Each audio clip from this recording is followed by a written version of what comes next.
Bem, em primeiro lugar, quero dizer que esse vídeo faz parte, foi contemplado, né, pelo prêmio Zezinho Correia. Zezinho Correia, que foi um grande expoente da cultura popular em Manaus, conseguiu exportar nossa cultura popular para outros estados do Brasil e para outros países do mundo. E acho que é mais do que justo que exista um prêmio com o nome de Zezinho Correia. Eu sou Adriano Arte, meu nome de batismo é Richardson Adriano Souza, mas dentro do meio hip hop, meu nome é Adriano Arte. Faço parte do movimento hip hop há aproximadamente 25 anos, do MHM, do movimento hip hop em Manaus. Fui trazido aí para essa grande família através do meu amigo, meu irmão Michael DMD e meu outro irmão de rua, de Marcos Tubarão, B-Boy Alderi, B-Boy Daddy, entendeu? E esses três caras aí que gravitaram e gravitam em torno da minha vida dentro do hip hop, e eu também gravito em torno da vida deles. O MHM aí organizou durante muitos anos, mas começou em 1994, né, organizar o movimento hip hop em Manaus, no caso, na época, o breakdance e o rap, mas antes disso tudo, existiam outras pessoas que faziam o breakdance dentro da cidade de Manaus. E sobre essas pessoas que o artigo que eu escrevi, intitulado Hip Hop Manaus anos 80, uma cultura de rua e popular, fala. É sobre isso que ele fala. Esse artigo ele é parte da dissertação de mestrado, né, que foi confeccionada por mim, produzida por mim, mestrado em História Social da Universidade Federal do Amazonas, defendida em 2016, de nome O Estudo de Caso sobre o processo de solidificação do breakdance em Manaus. O breakdance aqui, ele chegou na mesma época que São Paulo, né, e Brasília também. E à medida que eu for falando, discorrendo sobre esse assunto, as pessoas vão saber por que isso aconteceu ao mesmo tempo.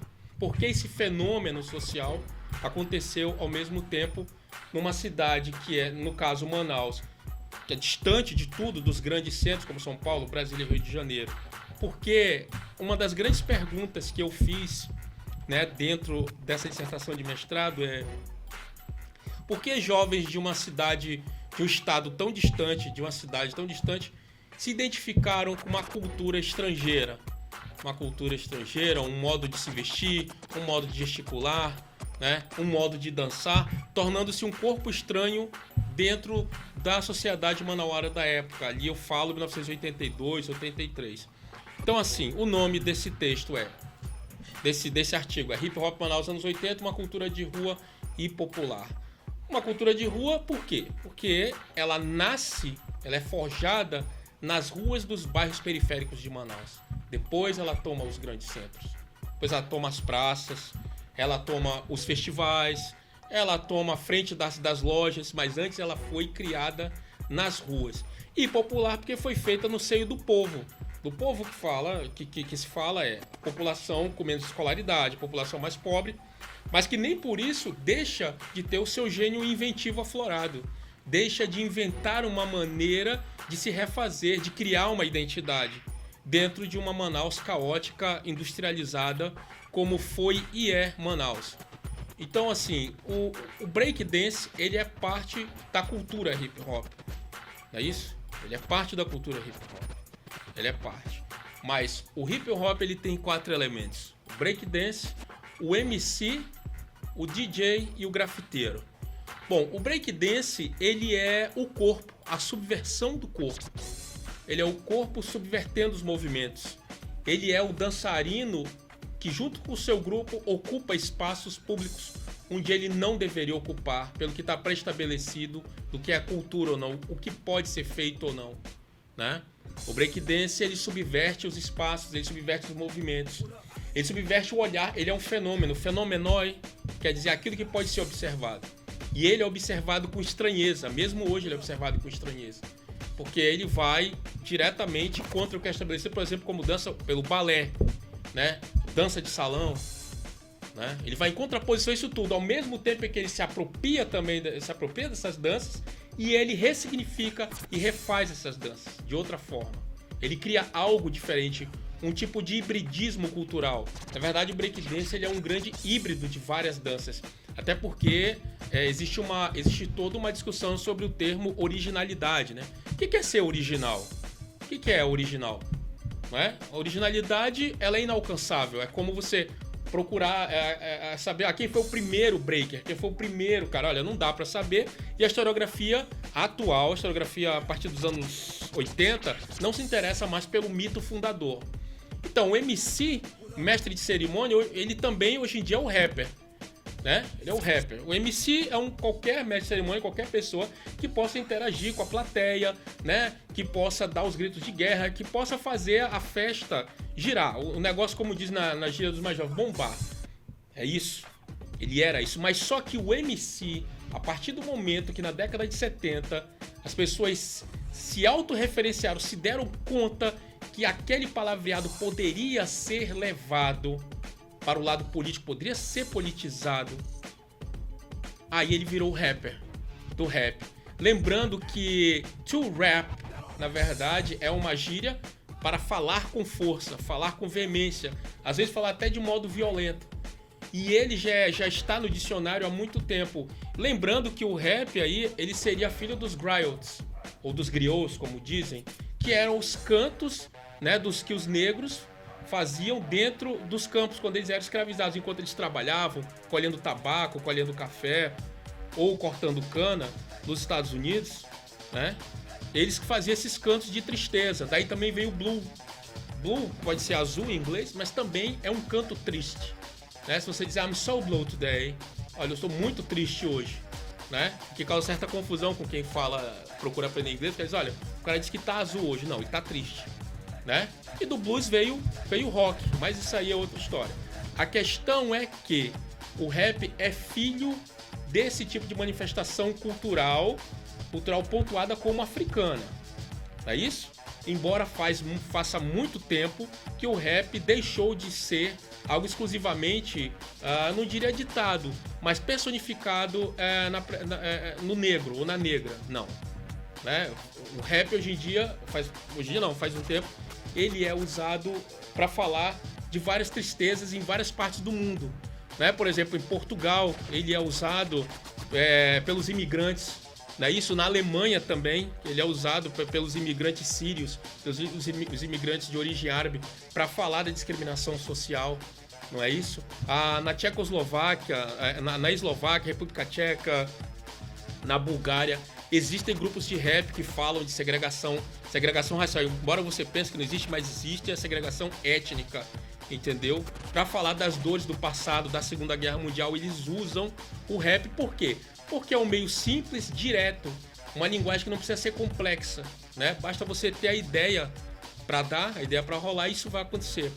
O DJ é o cara que ressignifica, que faz as colagens, que pega as músicas que aparentemente não tem sentido nenhum e faz uma colagem com sentido. Ele faz uma produção de sentidos. Ele dá uma cara nova àquilo que parece que não tem mais uso. Ele é um grande reciclador. Hoje em dia, claro, os DJs do rap têm problemas com direitos autorais e tudo, mas houve uma época, até 10 anos atrás, onde era muito profícua. Os DJs produziam muitas coisas, tinham mais liberdade para produzir. Não é isso? Mas isso também fica para outra ocasião. O grafiteiro, na minha opinião, é o elemento do hip hop mais perene.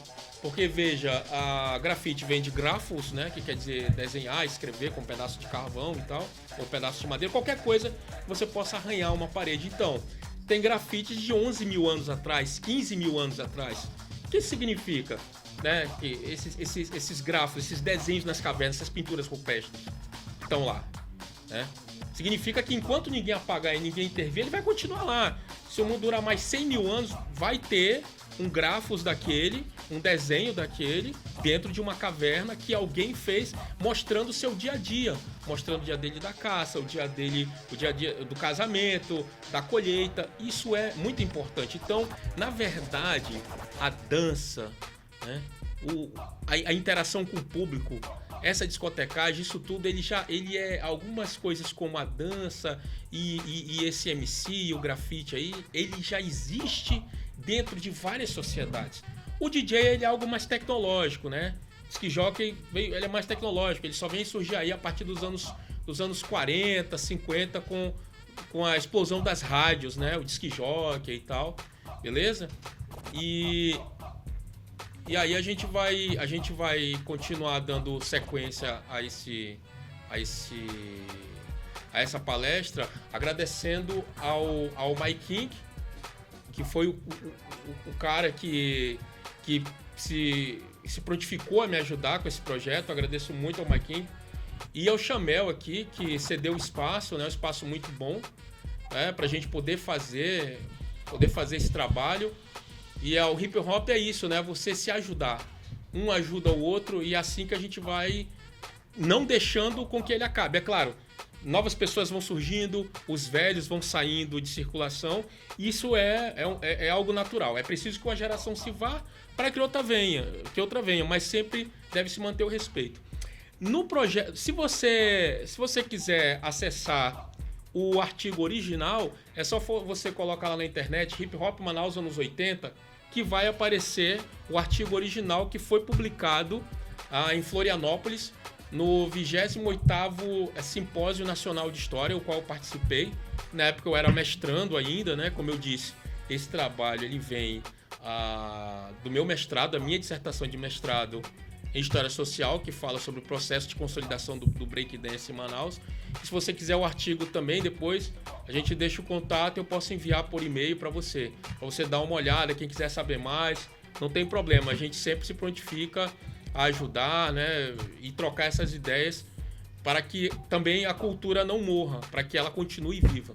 Então, este trabalho ele pretende analisar depoimentos e imagens de alguns remanescentes do hip hop manauara, né? Falando especificamente dos breakdancers, né? Que esse é o nosso ponto de trabalho. Mas acima de tudo, esse trabalho procura mostrar um pouco do mundo social, né? Quem eram essas pessoas, como elas viviam, né? De forma bem sucinta, logicamente. E a gente vai analisar aqui a formação da memória, né? Por que a formação da memória? Porque eu trabalhei com entrevistas. Essas entrevistas foram gravadas em vídeos, né? Todos com consentimento, né? Memória e globalização. A questão da memória e a globalização. Por que a globalização? Porque, como eu pontuava e pontuo, pergunto sempre, o que levou jovens de uma cidade tão distante como Manaus, dos grandes centros, a se identificarem? Como eles tiveram acesso? Como eles tiveram acesso aos discos, às fitas, né? Como eles tiveram acesso a isso tudo e por que eles se identificaram, né? Isso é muito importante e creio que esse tipo de trabalho foi importante para poder desmistificar um pouco esse lado que os praticantes de breakdance são marginais, né? São bandidos ou algo assim. Mas eu vou tentar explicar mais ou menos de onde vem essa ideia, tá bom? A memória e os estudos culturais na construção da identidade social. Para que se possa tentar entender os meios pelos quais alguém, um grupo de pessoas toma ou forja para si identidades totalmente alheias ao seu local de nascimento e crescimento, é necessário tentar também para o fator memorial, o qual solidifica algumas recordações em detrimento de outras, muitas vezes como estratégia de sobrevivência, de uma maneira de dar sentido à sua própria existência e não acabar no limbo personal. Quer dizer, a identidade ela é estratégica. Não existe identidade fechada. Ninguém fecha a identidade. A nossa identidade está todo o tempo sendo forjada. A cada interação que nós temos com as pessoas, nós aprendemos algo e ensinamos algo. E sendo assim, essa pessoa vai absorver algo de nós. Não é isso? A construção da memória. Aqui o Michel Pollack, se eu não me engano, esse livro do Michel Pollack chama-se História e Memória. Ele afirma que, no decorrer de uma entrevista muito longa, a ordem cronológica não é estabelecida. Veja, há um problema muito grande de algumas pessoas quando vão entrevistar, né, alguém, algum remanescente de algum movimento, alguma coisa. Elas querem trabalhar com a mentira e com a verdade. A história não trabalha com mentira ou verdade, ela trabalha com o que existe. Ela trabalha com aquilo que foi dito. Não é isso? Nós não temos como saber o que é mentira ou verdade. A nossa memória, a sua que está assistindo esse vídeo, a minha, toda a nossa memória ela é seletiva. Ela seleciona coisas. Ela seleciona o que ela vai dizer. Não é isso? Ela não tem uma forma completa, né? Porque se ela tivesse, não teria razão mais para você viver em sociedade. A vida em sociedade faz com que a sua memória esteja em constante formação e reforma, forma e reforma todo o tempo. Mas, claro, que existem coisas que se solidificam. E isso é inevitável. E é normal e é bom que isso aconteça, porque senão o historiador não tem com o que trabalhar, entendeu? Então, no decorrer de uma entrevista muito longa, a ordem cronológica não é obedecida. Os entrevistados voltam várias vezes aos mesmos acontecimentos. A construção da memória. No decorrer de uma entrevista muito longa, a ordem cronológica não é obedecida. Os entrevistados voltam várias vezes aos mesmos acontecimentos. Há nessas voltas determinados períodos da vida ou certos fatos, algo de invariante. Os elementos constitutivos da memória individual ou coletiva são acontecimentos vividos pessoalmente e os segundos são acontecimentos vividos por tabela, ou seja, acontecimentos vividos por um grupo ou por uma coletividade. É perfeitamente possível que com a socialização política ou histórica ocorra um fenômeno de projeção de identificação com determinado passado, tão forte que podemos falar numa memória quase que herdada. O que Michel Pollack quis dizer com isso? Por exemplo, tem pessoas que não participaram de certos eventos, né? Mas elas estavam gravitando ao redor desses eventos e tomaram para si essa identidade como forma de criar uma estratégia de sobrevivência comunitária. Olha, eu também fiz parte de tal coisa, mas na verdade não esteve lá. Tem pessoas que ouviram falar de certos eventos e criaram para si essa identidade também, não é? Essa identidade memorial para poder fazer parte de certo grupo. Então, assim, a memória não está fechada, ela está em constante construção. Isso é importante saber, é que na verdade isso é bem óbvio, mas a maioria de nós esquece. A maioria de nós esquece. Aqui, o hip hop nos Estados Unidos na década de 1960 e 1970. Importantíssimo lembrar que o surgimento do hip hop acontece, não só do hip hop, mas o próprio movimento punk em si também, ele acontece no momento de uma sociedade pós-industrial, e uma sociedade onde a globalização de informações através da mídia de massa, ela está em franca expansão, que foi o que aconteceu aqui em Manaus, no Brasil, nos Estados Unidos e em Manaus, em São Paulo e Manaus. Então, nos anos 1970, as condições urbanas pós-industriais dos Estados Unidos passaram a refletir um complexo conjunto de forças globais que deram a forma da metrópole contemporânea de Nova York. Veja, há um contexto aqui de reestruturação econômica através da tecnologia. Trabalhos que eram feitos por 10 pessoas agora eram feitos por um robô só, né? E uma pessoa ali para dar assistência. É algo que hoje em dia está pior. Seria a Revolução 4.0, não é isso? E aí houve um empobrecimento dessa população, desemprego em massa, não só por isso, logicamente, mas por outros fatores. Houve um empobrecimento da população e essa população sempre ficou distante dos grandes centros, né?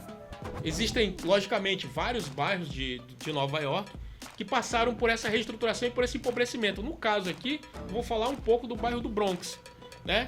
O bairro do Bronx, ele era um conglomerado de pessoas de várias etnias, né? Entra ali os chinos, né? Que aí tem japonês, coreano, né? Chinês, claro, os latinos, entra brasileiro, porto-riquenho, mexicano, né? Pessoal da Guatemala, né? E os negros pobres também, né? Que eram a grande maioria, né? As famílias onde só as mulheres sustentavam a casa, trabalhavam de empregada doméstica e tudo mais. E aí, no Brasil aqui, no começo, durante a Belle Époque, surgiu um tipo de ideia chamada higienista. O que era essa ideia higienista? Era você limpar o centro da cidade, tirar de lá as favelas, os cortiços, os barracos, né, destruindo aquilo tudo e mandando essas pessoas para longe de lá. Se você não sabe, aquela marchinha Cidade Maravilhosa, cheia de encantos mil, essa marchinha foi feita nessa época. Se você não sabe, foi por isso. Por quê? Porque foram demolidos várias casas antigas, muita gente foi tirada na marra dos seus lugares, tirada à força, desapropriada à força. As casas foram queimadas para poder limpar os centros. Olha, o nome dessa época chama Belle Époque. Belle Époque aconteceu em Manaus, aconteceu em São Paulo, aconteceu no Rio de Janeiro. E cada lugar desse foi possibilitado por que acontecer a Belle Époque? No sudeste do Brasil, pelo dinheiro do cacau, né? Aqui em Manaus, pelo dinheiro da borracha, que formou uma elite que até hoje ocupa vários cargos estratégicos, né? Vários cargos importantes. Ele é neto do cara lá que era senhor da borracha, né? Porque ele formou um capital que permitiu ele, né, formar aí médicos, professores policiais, advogados, né, desembargadores, juízes. Essa é que é a verdade. Então, assim, existia um homem chamado Robert Moses no bairro, ele era prefeito de Nova York, e ele resolveu que queria construir uma rodovia chamada Cross Bronx, que é a cruzadora do Bronx, ia cruzar o bairro do Bronx no meio, literalmente no meio. Então, ele resolveu por bem desapropriar 70 mil residências que estavam no meio do caminho dele, para poder fazer a rodovia. E aí o que acontece? Ele tirou ali as pessoas à força, muitas casas foram queimadas, e tem relatos de apartamentos que foram queimados para que as pessoas pudessem sair. E isso formou aquela imagem icônica, né, do bairro todo quebrado, todo, né, destruído, pegando fogo, né, só os destroços. Isso aí virou o estereótipo, né, de onde o rap ou de onde o breakdance teria surgido. Mas tem essa história triste de desapropriação à força dessas residências, porque a Cross Bronx ia atravessar e atravessou bem no meio onde era o bairro do Bronx, né? Essas pessoas que saíram do Bronx à força foram levadas para um outro local muito mais longe, que eles mesmos chamaram de South Bronx. E lá no South Bronx, os líderes municipais diziam que ali moravam negros, latinos, prostitutas, viciados em droga, né? Não existia nenhum plano social, nada que pudesse, pelo menos, tentar auxiliar aquelas pessoas a sair daquela vida. Né? Não, eles apenas disseram, olha, vocês saiam daqui do centro, a gente vai precisar desse lugar, vão para outra área, e lá deu jeito de vocês sobreviverem lá, mais ou menos desse jeito. Então, as grandes autoridades, né, os moralistas, os conservadores, dizem, olha, o bairro de South Bronx é impregnado de viciado em droga, de consumidores de crack. Só que, por exemplo, existia na mesma época um lugar chamado Estúdio 54, onde Diana Ross, Michael Jackson, Andy Warhol, várias pessoas influentes da época iam para lá e também consumiam drogas, né? Faziam todo tipo de coisa, mas ninguém ia a esses lugares e os condenava, não é isso? Ninguém ia lá e os condenava. Então, assim, são dois valores e duas medidas, né? Depende de quem está falando e depende quem está falando, não é? É sempre a criação do estereótipo, né? Esse estereótipo que iria se refletir dentro dos elementos do hip hop. Por quê? Porque é justamente a do South Bronx que vão surgir os primeiros praticantes de breakdance e os primeiros rappers. E essas pessoas eram da classe mais baixa e se vestiam como dava e falavam como dava, né? Como era possível falar. Elas não tinham condições de frequentar boas escolas, não tinham sistema de saúde, não tinham nada, a não ser sua vontade de viver. Só foi vontade de viver e viviam como dava, como era possível, né? Então, assim, nesse momento ocorre um processo de construção de uma nova identidade. Veja, no Bronx, o Bronx é um bairro muito antigo, né? Inclusive, hoje em dia tem casa lá que vale mais de $1 milhão. Na época não valia, mas hoje em dia vale. Então, assim, no Bronx, as pessoas tinham a barbearia, tinham a igreja, tinham a quadra para jogar basquete, onde eram os lugares dos quais eles socializavam, criavam sua identidade ali. Eu creio que Stuart Hall chama de multiculturalismo, não é? Eles viviam cada um com as suas realidades. Era um lugar multiétnico, sem, né? Tinha muitos cubanos lá, não é isso? Mas eles continuavam vivendo a vida deles e tudo mais. Quando eles foram retirados, né, bruscamente, foram colocados de lado para outro lugar, eles tiveram que se reorganizar. Primeiro mentalmente. Olha, quem sou eu? Quem somos nós? Né? Comunitariamente. Não é isso? E depois socialmente. Não é isso? Essas novas identidades levaram um tempo para serem construídas. E onde foi que eles conseguiram se reconstruir? Através da arte. Falando especificamente do breakdance, através do breakdance. Como eu já falei, desse amálgama, desse híbrido, desse hibridismo de várias expressões musicais e várias expressões da dança. Eles misturaram, conseguiram fazer um híbrido e inventaram o breakdance. Inclusive eu recomendo um documentário chamado From the Mumble to the Hip Hop, do Mumble Hip Hop, que esse documentário deve ter umas 2h20 mais ou menos, e ele fala sobre como os imigrantes cubanos e porto-riquenhos influenciaram fortemente a dança, o breakdance, né? Porque veja, existe aquele termo, né, street dance, dança de rua, que muita gente confunde com o breakdance. Não. O breakdance ele é a partir do final dos anos 60, anos 70 ali. O street dance ele é dos anos 20, esse termo, ele é um termo, né? Ele é um termo, um conceito da época da grande depressão, né? Com a quebra da Bolsa de Valores, o governo dos Estados Unidos não tinha mais como patrocinar, ser o mecenas dos teatros, né? Do cinema. E muitos artistas que viviam assim, né? Que viviam fazendo shows em pequenos teatros, foram pra rua, dançar na rua, né? Andar de patins na rua, fazer acrobacias. Inclusive tem vídeos em preto e branco, né? Dos street dancers, das mulheres dançando twist, né? Charleston fazendo várias danças, né? No meio da rua, literalmente, fazendo acrobacias.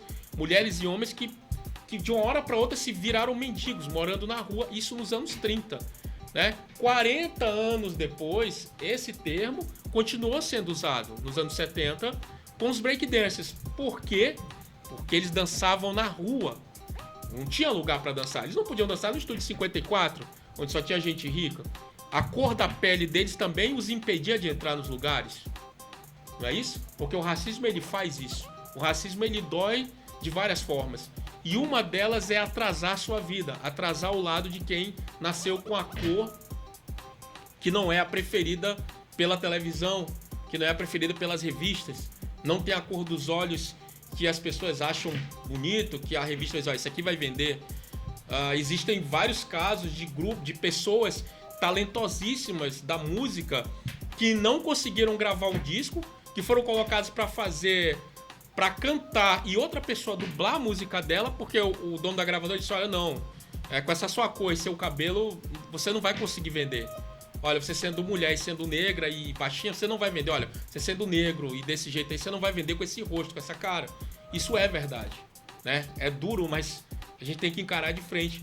Então aqui, como diz a Tricia Rose, inclusive a Tricia Rose, ela é uma socióloga afro-americana, ela diz, olha, afro-americanos, jamaicanos, sul-americanos, porto-riquenhos e outros povos do Caribe, olha o que ela diz, com contextos pós-coloniais distintos, é importante relembrar isso aqui, pós-colonial distinto, reformularam suas identidades culturais no espaço urbano hostil e multiétnico.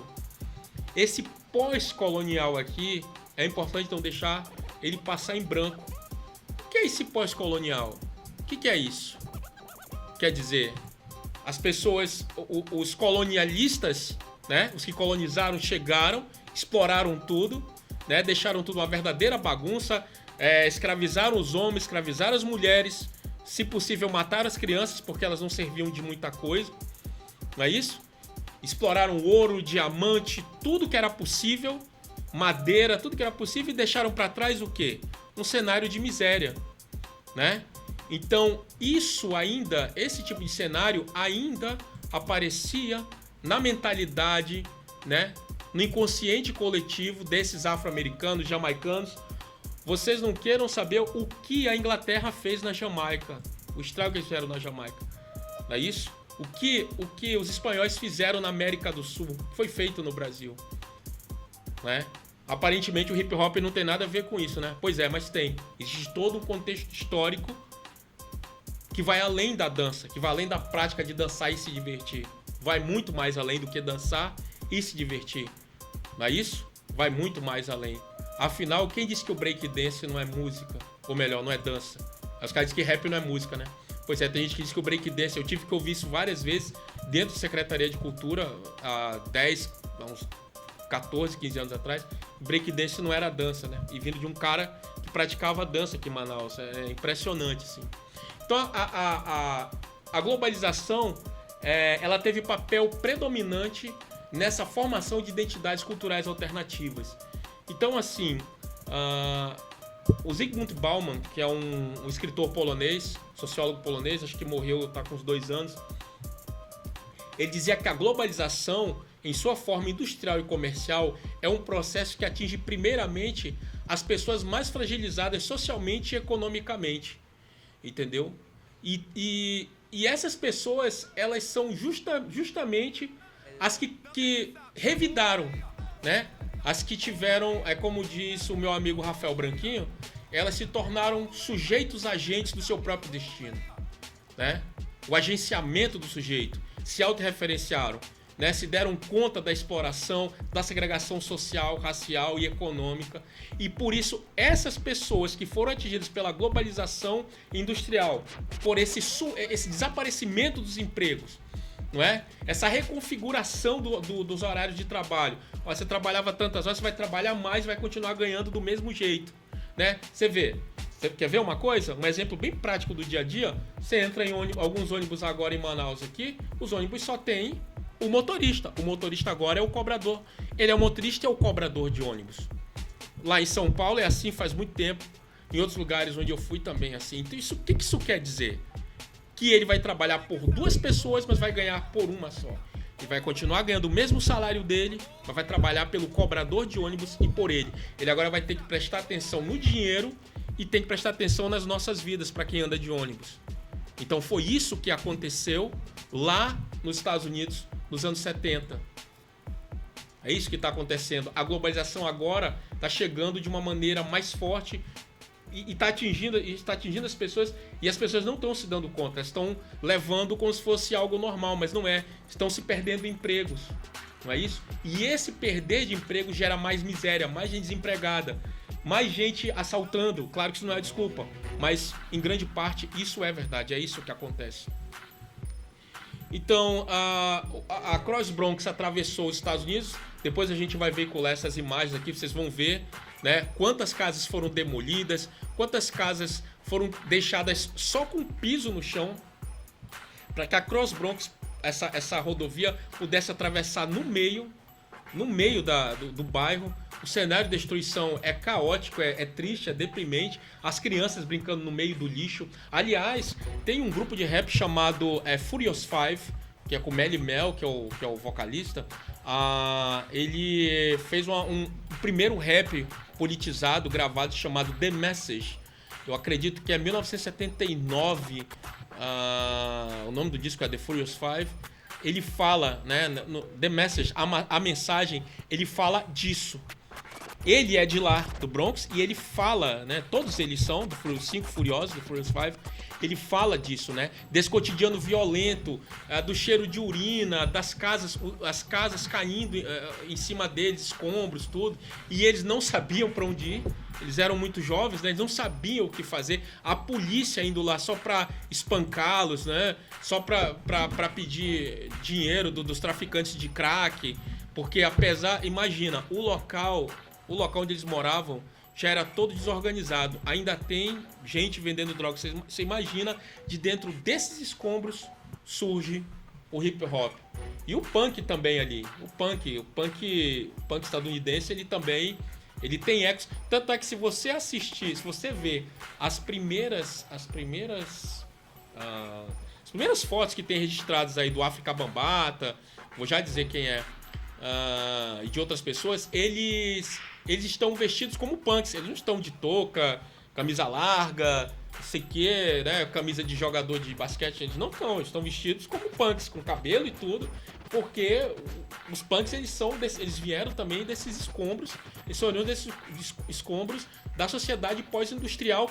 Porque o problema da pós-industrialização é o seguinte: ela promete muita coisa. Olha,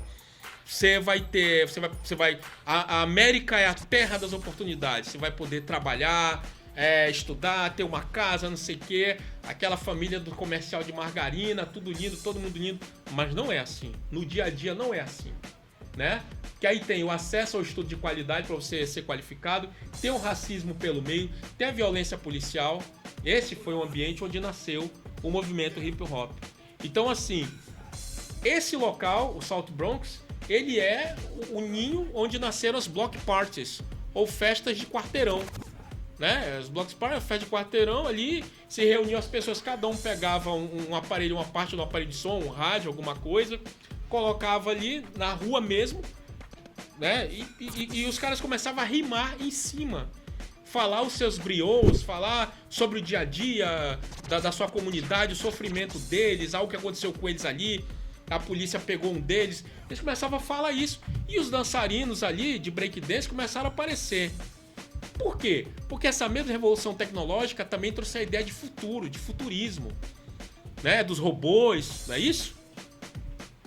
Não é isso? Das viagens no tempo. E o que acontece? Os meninos da época com 12, 13 anos imitavam aqueles videoclipes, aqueles que tinham os robôs ali, né? O Kraftwerk tinha os clipes do Kraftwerk, que é um grupo de música instrumental alemã, né? E Kraftwerk traduzido em alemão quer dizer casa de força, casa das máquinas, alguma coisa assim. E os videoclipes dele são totalmente futuristas, e as pessoas imitavam aquilo. Tinha outras séries também, tinha desenhos como Jetsons, tinha outras séries como Star Trek, né? E as pessoas imitavam aquilo tudo, era ressignificado. Todos aqueles movimentos robóticos, aqueles monstros, eles faziam aquilo como um teatro ao ar livre. Porque pode parecer uma brincadeira, mas é uma maneira de criar uma identidade em grupo.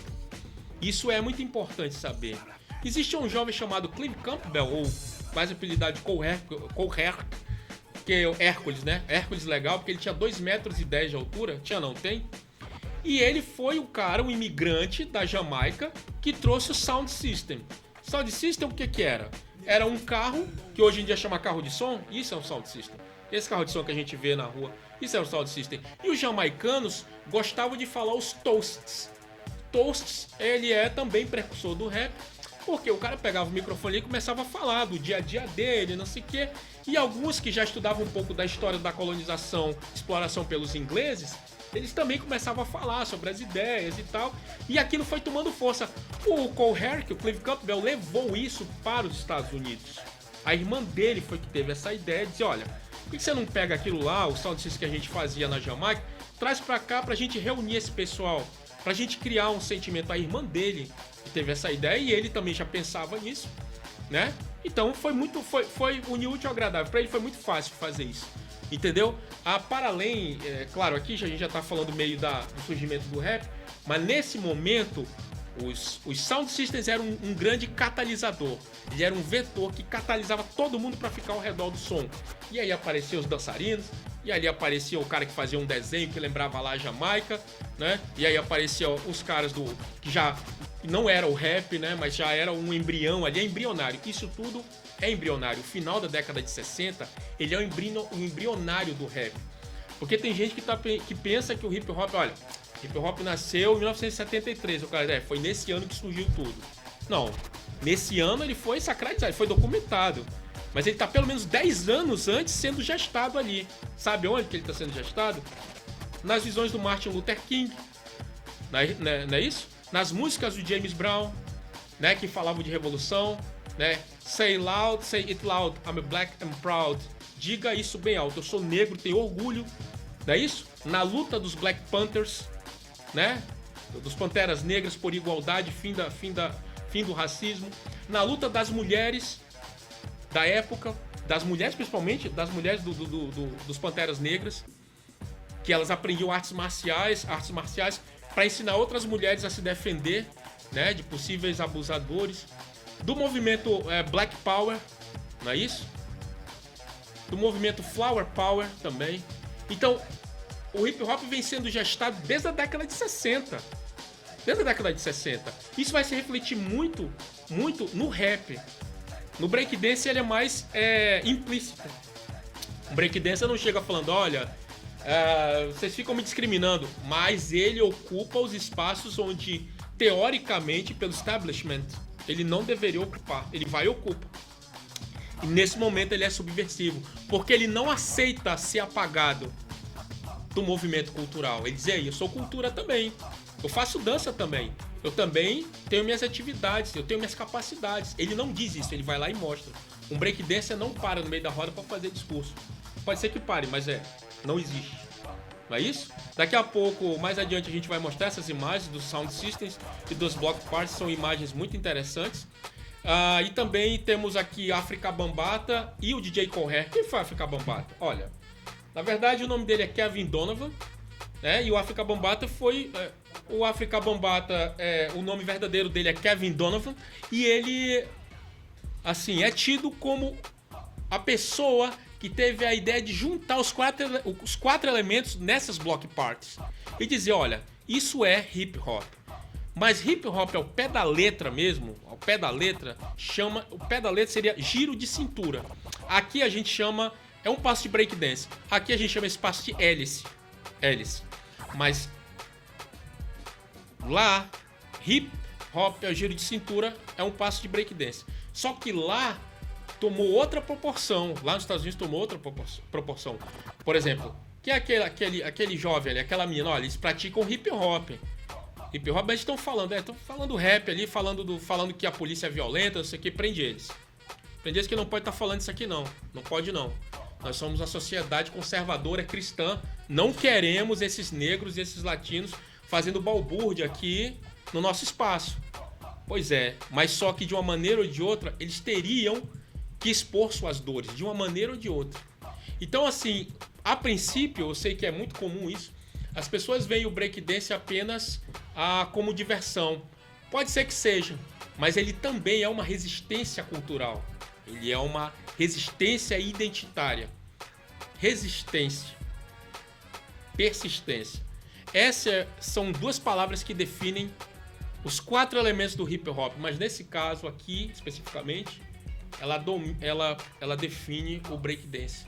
Então, como dizem as autoras Pilar, Cury e Rosário, elas dizem sobre esse aspecto de resistência, elas dizem que se a dominação permeia o conjunto da vida social, desde o trabalho, a escola, a família e até as formas mais ingênuas de lazer, a resistência está aí igualmente presente, não apenas de forma organizada, mas de formas surdas e implícitas, organizando suas festividades e seu divertimento, através de sua literatura, poesia, música e práticas religiosas, ou seja, forma de representar suas lutas em seu cotidiano.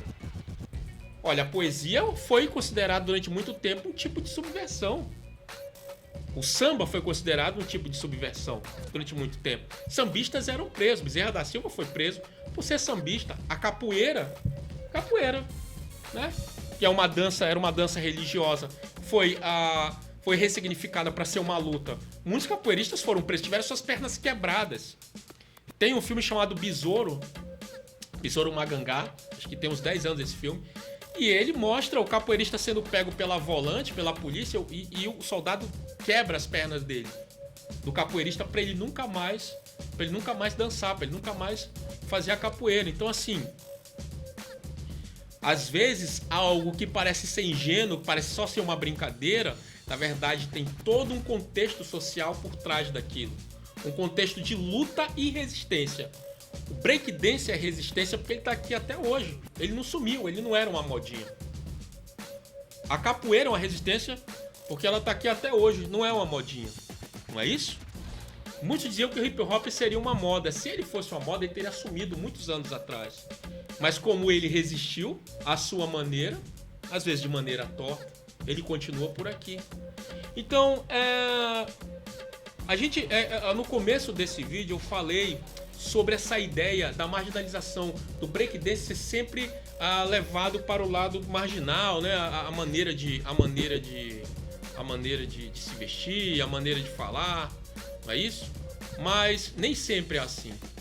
Nem sempre foi desse jeito. Então assim, ó, por que o breakdance tem essa tradição de andar de grupo? Por que é? Porque durante muito tempo, antes do breakdance aparecer, já existiam as gangues de rua. as gangues de um bairro ou de outro bairro que se enfrentavam. E Manaus tem essa tradição, eu vou já mostrar que tem. Essa tradição das gangues de rua já existia. O que houve foi que os praticantes do breakdance fizeram uma troca.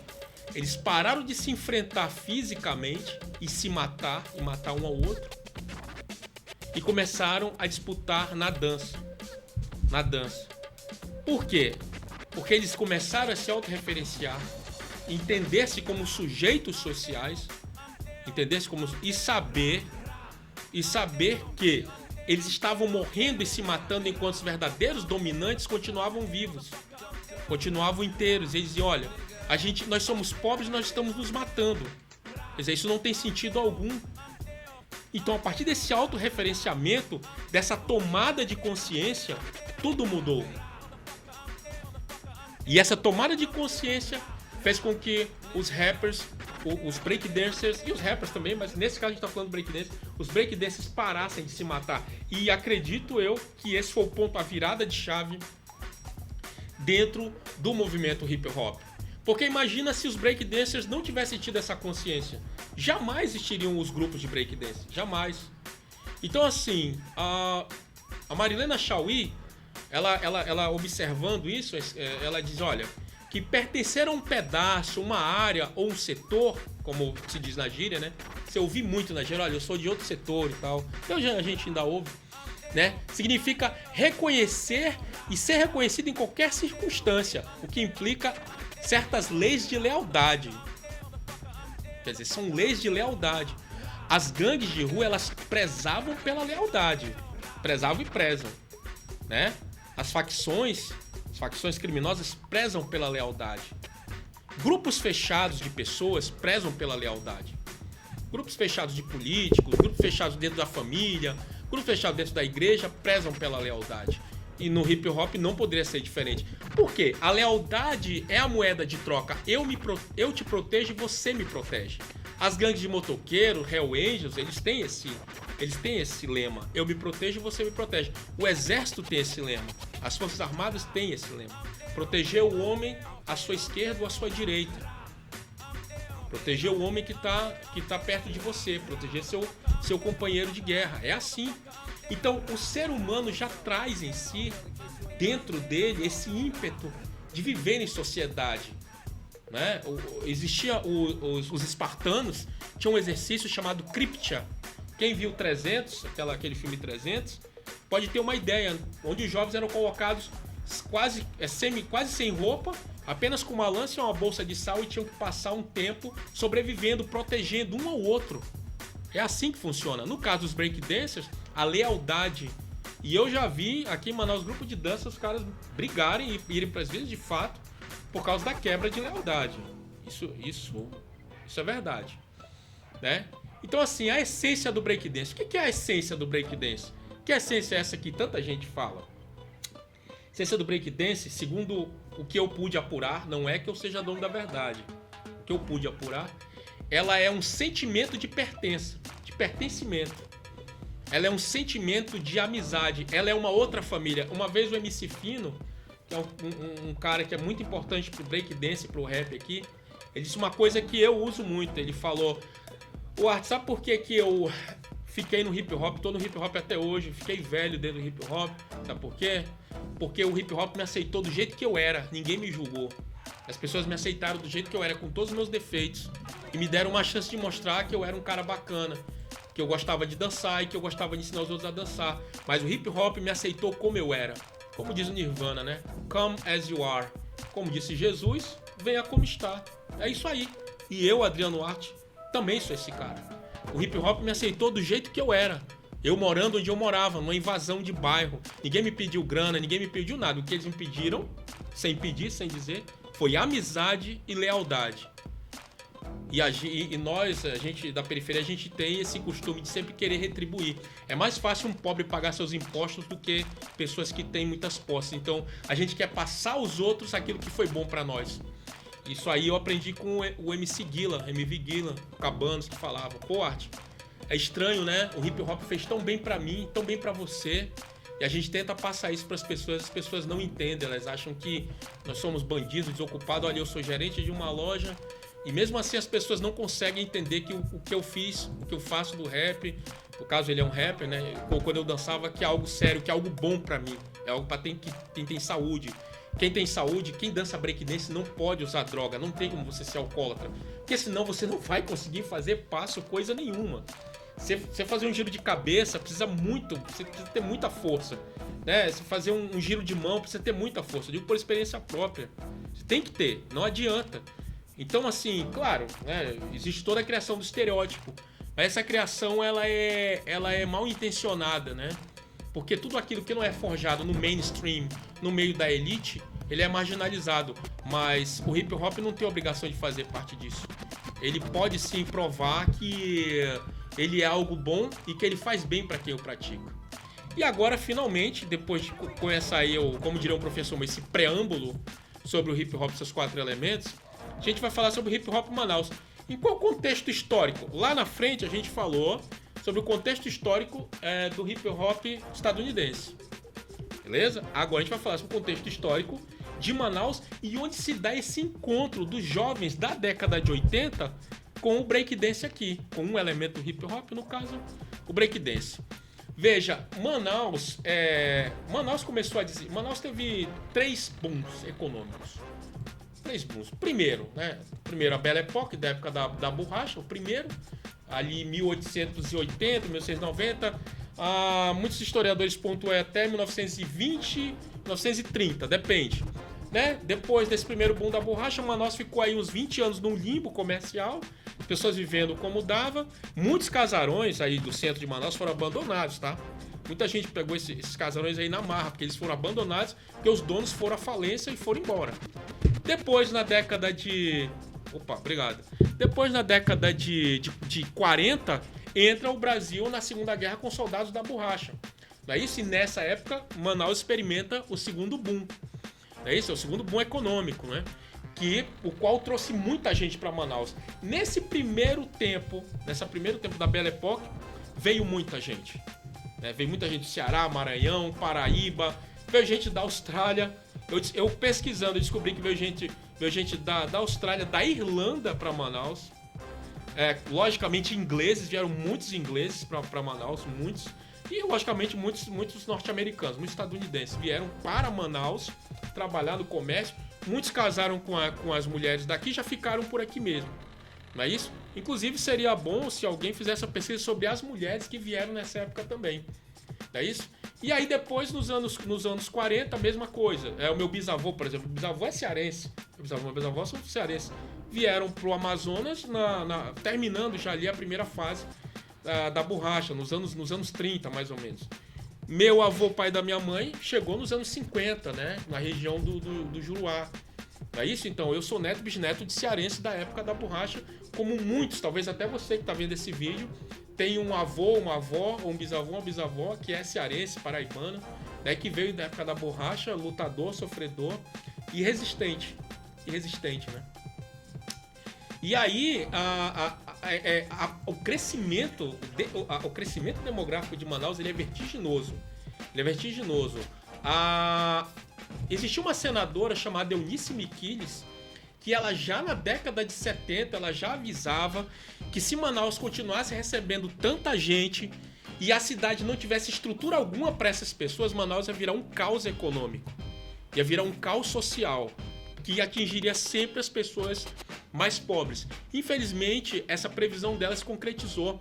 Então, veja, em 1872, Manaus tinha 29 mil pessoas. 29 mil, acho que sei lá, a população de Carauari, talvez, hoje em dia. 1870. Em 1940, Manaus já tinha 106 mil pessoas. Né? Em 1970, 314 mil. Em 1991, 30 anos atrás, Manaus já tinha 1 milhão e 100 mil pessoas. Tá, tudo bem, 1 milhão e 100 mil. O que foi que atraiu essas pessoas para cá? O que foi que atraiu? Turismo ecológico? Não. O que atraiu foi a Zona Franca de Manaus. as indústrias, o complexo industrial trouxe essas pessoas para cá. O problema é que, como diz Zygmunt Bauman, o capitalismo ele cria a ilusão de que você vai ter direito às benesses que ele oferece. Olha, o capitalismo diz, olha, você vai ter tudo de bom, basta você trabalhar que você consegue, a famosa meritocracia. Mas quando as pessoas que vieram do interior chegaram aqui, a maioria, grande parte dessa população veio do interior, tá? Esse pessoal da década de, principalmente 50, 60, 70, 80 e 90 veio do interior, dos interiores mais próximos aqui de Manaus. Grande parte dessa gente aqui chegou aqui e não tinha estudo, não sabia operar uma máquina. Então essas pessoas foram trabalhar do jeito que dava, trabalhar de vendedor ambulante na rua, trabalhar na feira. Muitas crianças trabalhavam, depois a gente vai mostrar as fotos do jornal Diário do Amazonas de 1983. Tem crianças carregando pesados sacos de farinha nas costas para ganhar, hoje em dia, se fosse R$2. Acredito que até que isso ainda exista por aí. Crianças catando comida no lixo. E em contrapartida a isso, em contradição a isso, a Zona Franca experimentando picos de crescimento. Quer dizer, é sempre essa contradição entre quanto a Zona Franca consegue arrecadar de dinheiro, né, e gerar impostos também para o governo, e como esse dinheiro é distribuído entre a população mais pobre. Por que essas pessoas estão catando lixo? Por que crianças de 10 anos estão catando lixo? Se a Zona Franca trouxe tanta riqueza para cá. Se por outro lado a gente tinha lojas que vendiam sapatos importados, discos importados, roupas caríssimas importadas, significa que tinha alguém para consumir. Não é isso? Mas por que essas benesses não eram divididas pelo menos, sei lá, razoavelmente igualitárias? Não é? Então, essa pobreza era e é paga sempre pelos mais pobres. E é nesse contexto que aparece o hip hop aqui. É nesse contexto que aparece o breakdance aqui. É nesse contexto das crianças que trabalham na feira, que catam lixo, que a Zona Franca gera milhões para meia dúzia de pessoas, como sempre, a concentração de renda, né? A famosa concentração de renda. É nesse contexto que aparece o breakdance em Manaus. E aí, Manaus é um amálgama, né? É uma síntese de espanhóis, franceses, portugueses, negros, indígenas, né? Os caboclos. Mais tarde vieram os árabes, né? O povo sírio, libanês, na verdade, né? São os povos de língua árabe, que tem muitos aqui. Os judeus, né? Que são a maioria dos predominantes que dominam o comércio aqui de Manaus. Japoneses, né? Gente do Ceará, do Maranhão, da Paraíba. Acreanos, vieram muito acreanos para cá. E ribeirinhos, os que estavam mais próximos aqui, né? Careiro da Várzea, Urucurituba. Essas pessoas vieram para cá. Colombianos, venezuelanos também. Por quê? Porque a Zona Franca de Manaus, ela se tornou um ponto de atração dessas pessoas.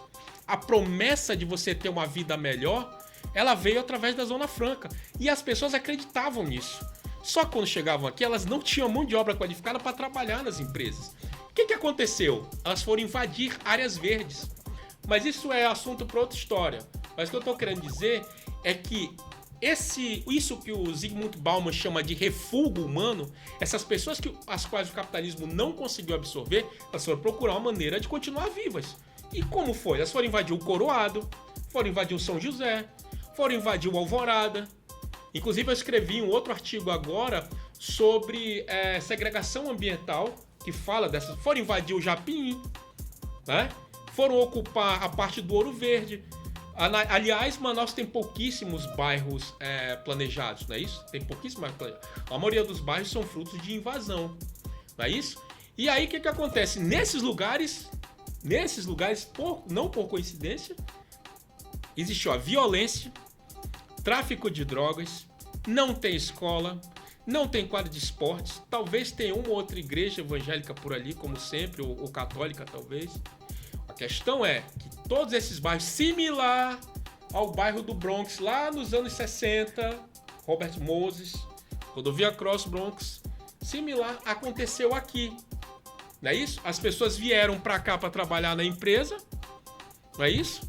Não tinham qualificação, não tinha sistema habitacional, não tinha nada, elas começaram a destruir o que estava por perto, as áreas verdes, para morar ali. E aí, similar nesse aspecto ao Bronx, um antro de delinquentes, como diziam alguns jornais da época. Delinquentes, um antro de prostituição, um antro de vendedores de droga. E é justamente desses lugares onde aparece o hip hop. O breakdance surge desses lugares. É isso aí. Tá aí mais o segundo motivo, o motivo principal, pelo qual o breakdance é associado à marginalidade. Uma, sistema de proteção de gangues. Outra, o lugar de morada. Eu escrevi um artigo, publiquei numa revista indiana, que é sobre lugares de morada, a gênese da marginalização social, o nome desse artigo. Não é isso? Justamente ele fala sobre isso. É uma das consequências dessa globalização. Por quê? Porque produtos importados de outros lugares, de outras partes do mundo, chegavam a Manaus. Hoje em dia, olha, nós estamos em 2022. Né? Hoje em dia é difícil, é caro sair de Manaus. Você imagina 30, 40 anos atrás, você pegar um avião e sair de Manaus. Você imagina para chegar produtos aqui. Agora, se chegavam produtos importados, é porque alguém comprava perfumes importados dos Estados Unidos.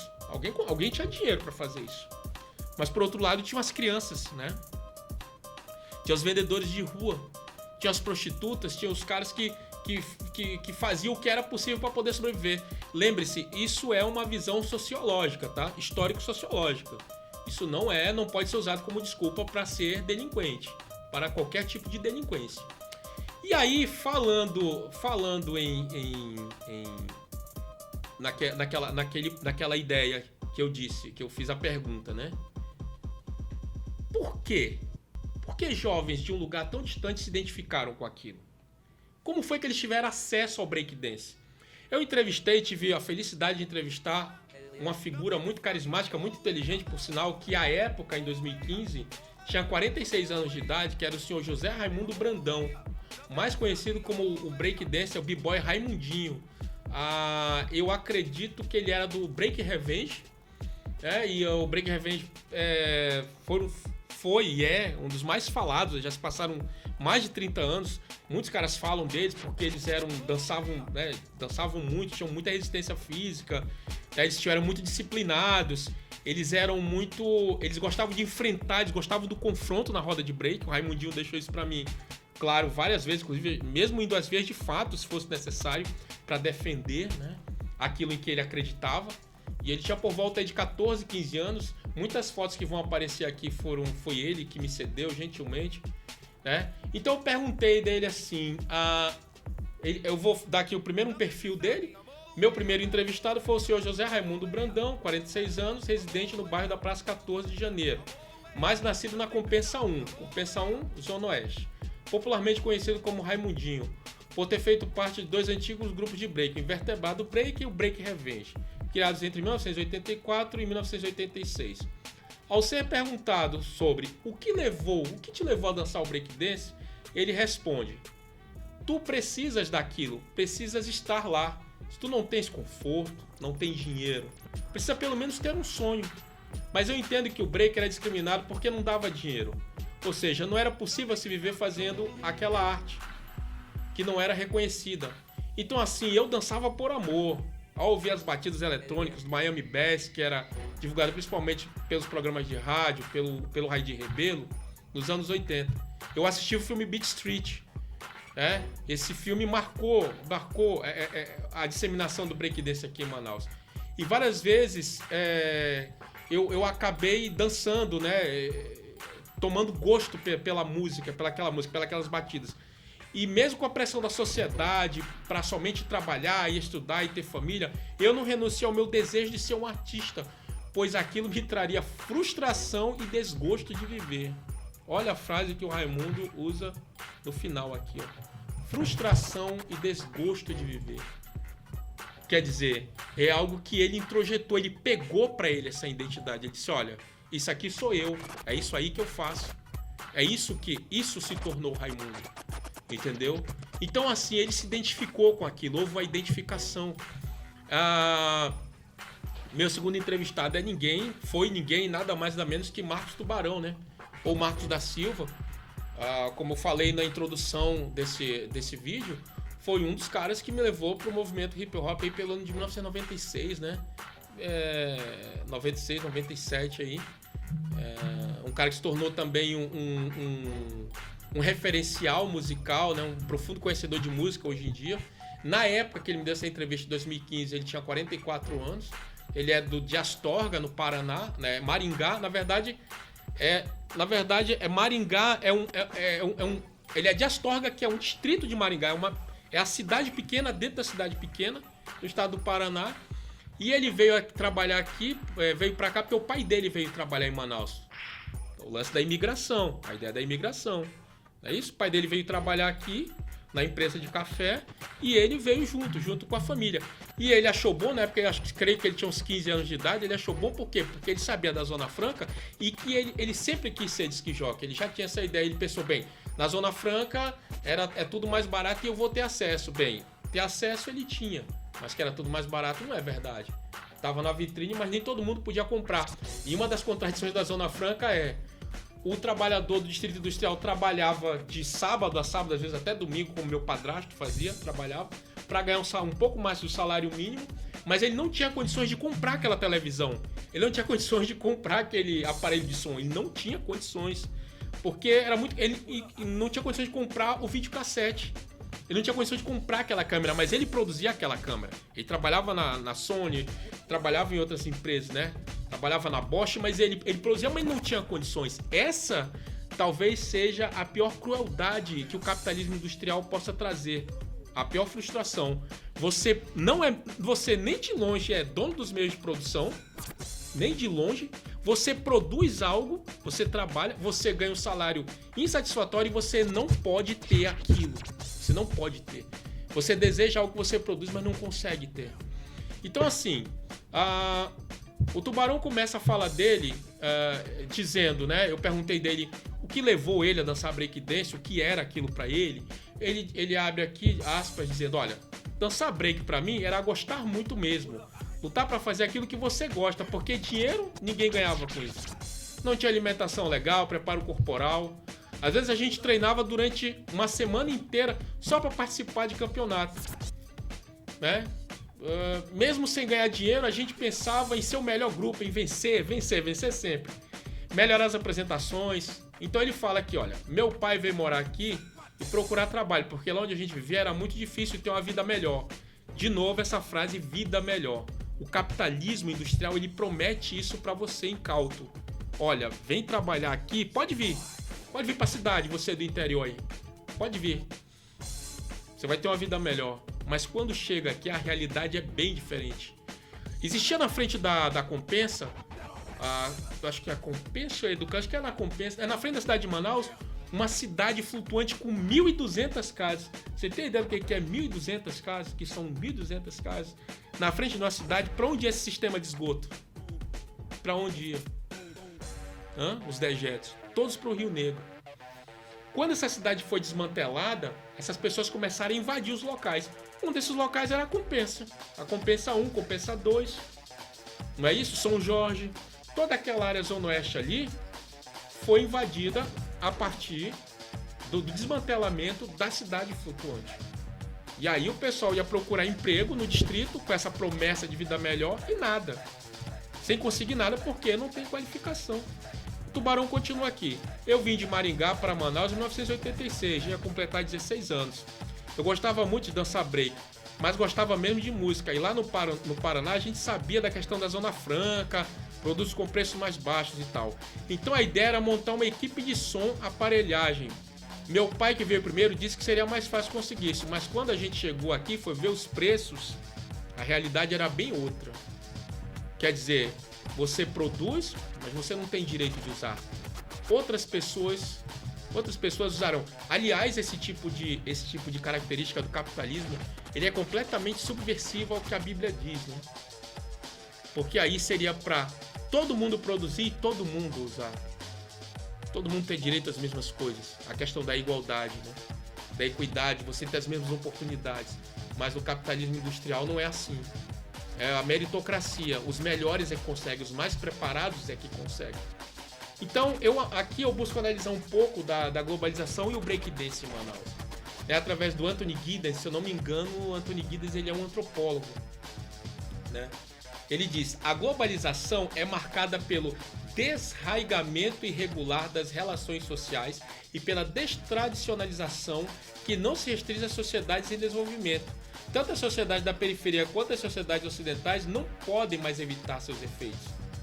Entendeu? Esse desarraigamento irregular das relações sociais a pessoa é do interior de Manaus, lá ele tem a família dele, o tio dele, o primo dele, a irmã dele, tem todo um lado afetivo ali, econômico também, de ajuda mútua. Fome ele não passa. Isso eu posso garantir, porque eu já morei em vários interiores de Manaus. Mas aí ele vem pra cidade, e aqui ele fica sem raízes. Aqui ele está sozinho, é ele por ele mesmo. Se ele tiver um parente para ajudá-lo nessa luta dele pela sobrevivência, ótimo. Se ele não tiver, já sabe que o caminho vai ser tortuoso e sabe-se lá para onde vai degringolar, para onde ele vai cair. Então, falando nisso, eu entrevistei o outro praticante, que é o Jorge Wauler dos Santos Brandão, mais conhecido como Jorge Break. Um cara que eu sou um profundo admirador dele, né? Eu sempre quis imitá-lo um pouco dançando. Quando já conheci ele final dos anos 90 ali, ele já estava parando e tal, mas é uma pessoa muito prestativa.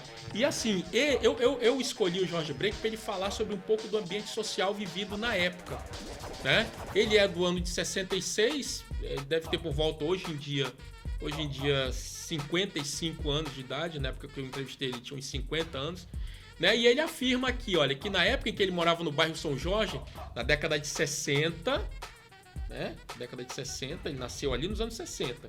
Então se ele nasceu nos anos 60, nos anos 70 ele tinha por volta de 4 anos de idade. Então a lembrança dele é que o São Jorge era permeado de pontes, que a gente chama maromba, são aquelas pontes estreitas, né, onde se anda ali precariamente, quase sempre caindo dentro do igarapé. Eu digo que eu já morei assim na Rua Zero do Alvorada 1, digo por experiência própria, entendeu? E essas águas, elas iam correr para o Bariri. E justamente Bariri é o local onde o Fino se criou, a MC Fino se criou. Quer dizer, eles estavam perto um do outro e não sabiam. Ele disse que a mãe dele, o Jorge Wauler aqui, o Jorge Break fala que a mãe dele era de Urucurituba, e veio para Manaus a fim de trabalhar numa casa de família, como doméstica. Só estudou até a 4ª série, mas gostava de ler revistas e jornais, e por isso ela falava muito bem. Quer dizer, mais uma pessoa a qual os pais são imigrantes e vieram para Manaus pensando, né, que iam ter uma vida melhor, né? Ele disse que na época ele lembra que a casa dele era de madeira, tinha uma pequena televisão, e ele trabalhou de vendedor de picolé, din-din nas ruas, até mais tarde ele conseguir finalmente entrar para o distrito industrial. Não é isso? E o depoimento dele é muito forte, porque ele falando especificamente sobre o breakdance na vida dele, Jorge Break, ele fala que mesmo ele sendo conhecido por dançar lá no bairro dele, dançar em shows e festinhas e tudo, ele ainda era discriminado pelos vizinhos do bairro, que chamavam ele de galeroso, chamavam ele de marginal, né, de bandido. Por quê? Por causa das roupas dele, porque eles andavam de grupo, andavam de gangue, né? Os grupos de break, as equipes de break, não é isso? E aí as pessoas chamavam ele de galerosos, falando a grosso modo, eram os integrantes de galera, as gangues mesmo que existiam. Em vários bairros tinham aqui, inclusive tem um amigo meu chamado Marcos Roberto Russo, amigo meu de mestrado, que fez um trabalho sobre essas gangues de rua dos anos 90, né? Eu creio que é entre caseiras, fumegantes e galeras, alguma coisa assim, o trabalho dele. É um trabalho muito interessante, se você quiser pode dar uma olhada também. Ele sobre essa trajetória das gangues aqui de Manaus e a repressão, a origem delas, muito interessante. E aí ele diz aqui, olha, às vezes até amigos do meu bairro me ofendiam me chamando de favelado e pobre, só porque eu andava no Shake Club e diziam que lá só iam galerosos. O Shake Club foi o primeiro lugar de Manaus a abrir oportunidade para os breakdancers. O Raidi Rebelo fazia campeonatos, dava liberdade para eles dançarem lá, para eles fazerem o que eles quisessem. O que fosse possível deles fazerem, né? Inclusive o Clodson, Mr. Break, ganhou o campeonato 2 vezes seguidas. O Clodson ganhou o campeonato 2 vezes seguidas, o Mr. Break. O grupo do Tubarão, né, ganhou também, os Irmãos Cobra ganhou várias vezes, o Break Revenge ganhou várias vezes, e creio que é por isso que essas pessoas entraram pro imaginário dessa cultura underground, dessa cultura do submundo, dessa cultura das sombras, né? Editais apareceram, eu acho que tá com 2 anos, 3 anos só. Mas até antes disso, o hip hop era uma cultura totalmente underground, apesar de já ter tido programa de TV, na TV Universitária, qual eu mesmo apresentei durante 4 anos, que é a Comunidade Hip Hop. Mesmo assim, ele não teve nenhum reconhecimento como cultura popular, de maneira alguma.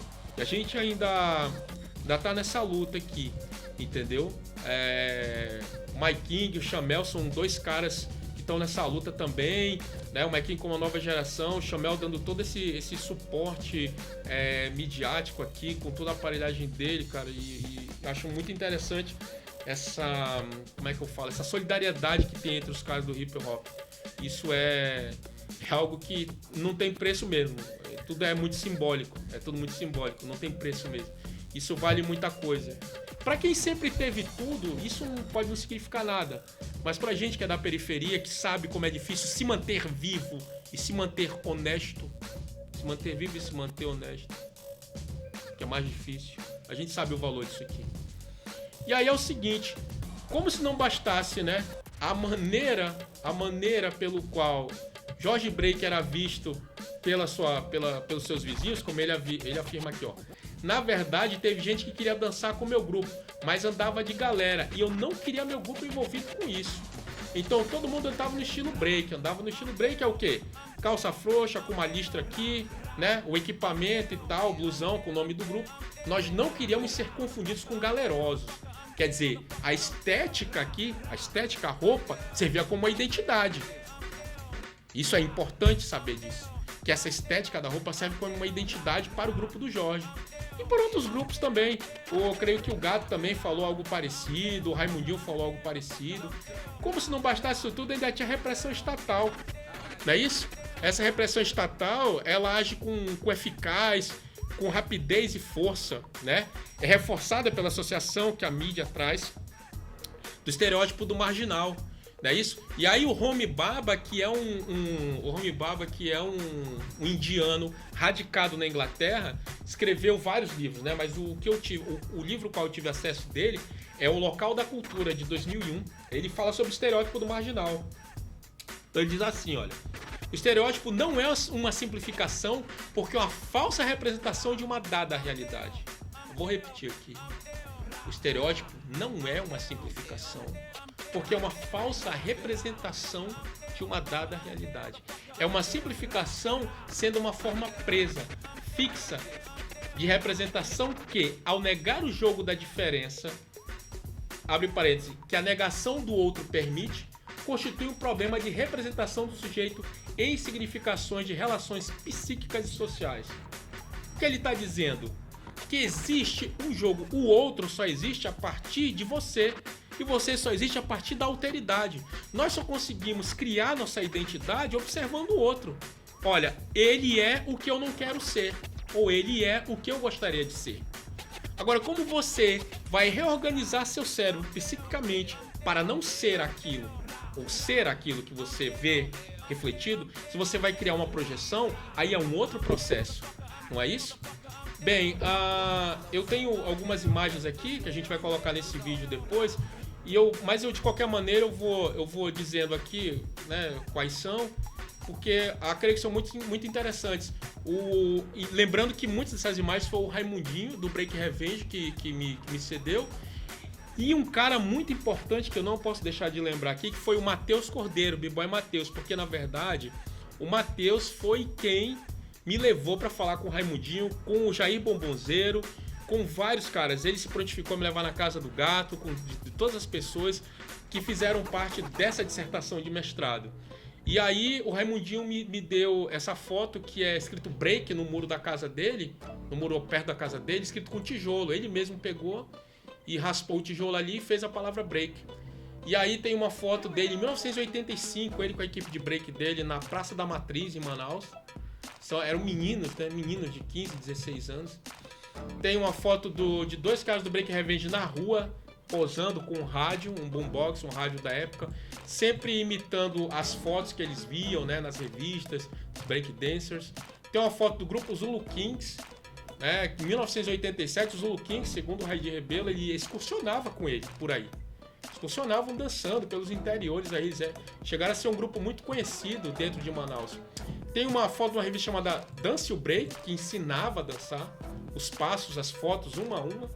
Quer dizer, a indústria, a globalização, ela trabalhava para solidificar. E quem tinha atração pelo breakdance e quem tinha acesso a isso, aprendia esses passos. Né? A globalização dava todos os materiais, porque essas revistas não eram produzidas aqui, né? Produzidas em outras partes do Brasil, produzidas em São Paulo. Tinha uma revista de rap, não era só de rap, mas tinha mais conteúdo de rap, chamada Pode Crer. Essa revista, a primeira capa é o Mano Brown, cara, com 18 anos de idade. A segunda é o Taíde, com 19 anos de idade. Né? 1988, 89, uma coisa assim. E é muito interessante, porque, quer dizer, existiu uma tentativa de se fazer uma indústria do rap aqui, assimilar dos Estados Unidos ou de outros lugares, mas os Estados Unidos nesse momento é o ponto. Naquele momento era o ponto, né? Década de 80. Houve essa tentativa, mas claro, não se logrou muito êxito. Por exemplo, eu tenho na minha coleção particular a revista Rap Brasil, né? Uma revista que saiu até um tempo atrás, a revista Portal Hip Hop, e uma revista chamada Hip Hop, né, que infelizmente não existem mais, né? Não foi para frente, não foi mais adiante por falta de patrocínio e é uma revista que não vendia muito. E aí, com o advento também da internet, os PDFs, foi tudo se perdendo, né? Tem uma foto do finado Célio aqui, que foi, se não foi o maior, foi o melhor dançarino mais falado até hoje, morreu com 19 anos, né, do breakdance em Manaus. E ele se caracterizava igual os caras de fora, com blusão, sapato Adidas, sapato All Star, que vendia aqui em Manaus, porque a Zona Franca proporcionava isso. Né? Tinha cara que trabalhava 2 ou 3 meses para comprar um sapato All Star, comprar um Adidas, comprar um Reebok, comprar um Nike, só para poder chegar no Shake Club e ir vestido parecido com os caras que ele via nos filmes, tipo Body Rock e Beat Street, que foram os 2 filmes que trouxeram o breakdance para Manaus, principalmente Beat Street, né? Que é um filme lendário produzido pelo Henry Belafonte, que além de tudo também ele é um produtor de documentários sobre hip hop.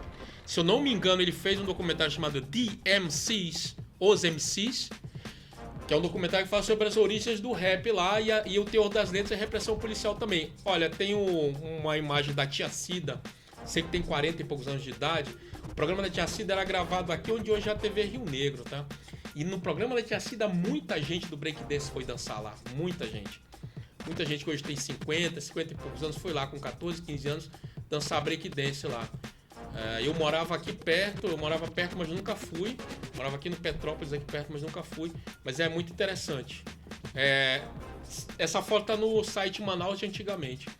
Uma foto do Tubarão, do Vapo e do Brian, na época que eles estavam mesmo envolvidos só com a discotecagem. O Tubarão não dançava mais, não queria mais saber da dança. E aqui uma foto tripla, né, doada pelo meu amigo, meu irmão, Michael DMD, a qual aparece ele. Mas tem outros caras aqui, tem o Bronzeado, tem o finado Célio aqui no canto, o Jorge, o Fonfon tá aqui, o Célio aqui no canto aqui. Entendeu? Isso aqui é lá na casa do Mike em 1987, mais ou menos. 10 anos depois eu apareci lá em 1997 e ele me dizia, olha, cara, 86, ele dizia, olha, cara, aqui onde você tá sentado, muita gente que dançava breakdance, muita gente tão boa quanto você apareceu aqui, dançou aí. Tá aqui no pátio da casa dele de madeira, o Jorge Break aqui, olha, no meio, segurando o disco da Tommy Boy. Esse disco é da Tommy Boy, esse disco é lendário no breakdance mundial, esse disco que o Jorge tá segurando. E embaixo tem o Bronzeado e o creio que é o Bronzeado e o Gato.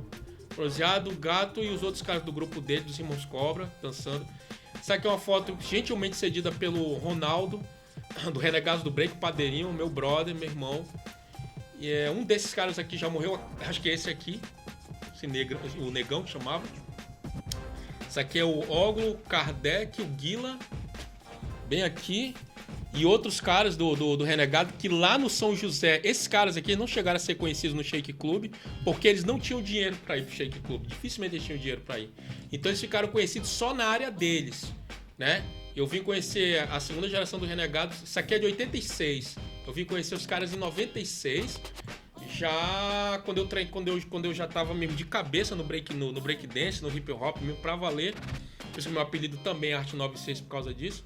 Que eu conheci, quando eu conheci o Ivan, que é o Pornó, o King e o Mano Break, que eram os renegados. Eles assumiram pra eles essa identidade de renegados do break.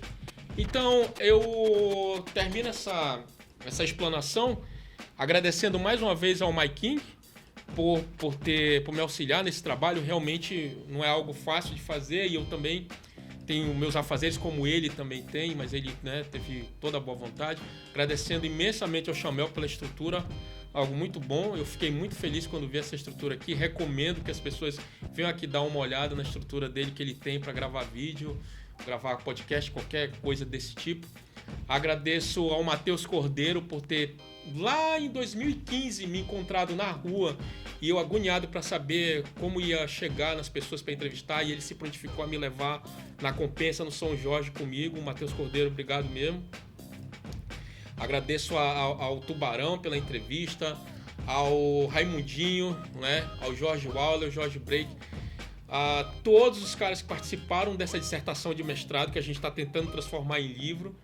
É isso, ao Miguel, todo mundo que ajudou, todo mundo que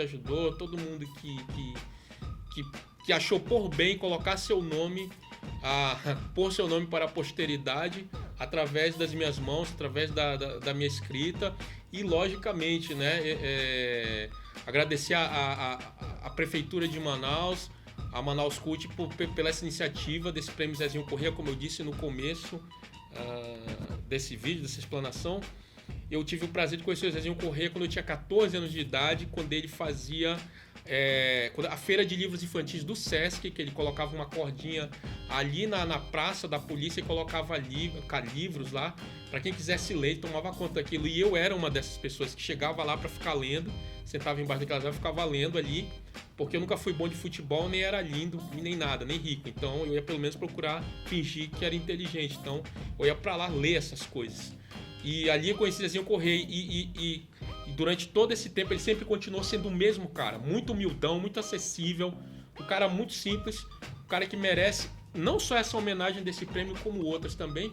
Agradeço a direção da Manaus Cult, o secretário da Manaus Cult, todas as pessoas envolvidas, vocês estão de parabéns. Espero que nós possamos fazer outros projetos juntos, que a gente possa fazer outras coisas maiores, porque o breakdance aqui é muito grande, tem muita gente fazendo, muita gente, mas faz 10 anos que não tem um evento grande, como o último que teve em 2012, o qual eu, Michael DMD e DJ B-Boy Daddy, ao dele DJ Carapanã, né, e Jander Manauara, a gente fez de tudo aí, até trazer o Racionais pra cá e fazer o maior festival de dança da região norte naquele momento lá. Não foi fácil, eu não cheguei lá e disse, cara, a gente é do breakdance, a gente dança muito, traz aí. Não foi assim. Eu levei muitos anos articulando isso, junto com o Michael e o governo do estado do Amazonas. Então espero que a prefeitura, se a Manaus Cult tiver esse projeto em mente, o Mike King tá aí, eu tô aqui, tem outros caras também, Chamel tá aí para auxiliar com a aparelhagem dele. É só nos avisar que a gente tá na área. Agradeço sinceramente. Paz e luta sempre. Resistência até o último dia. Fui. Não, bate mais forte que eles não. Bate aí, minha.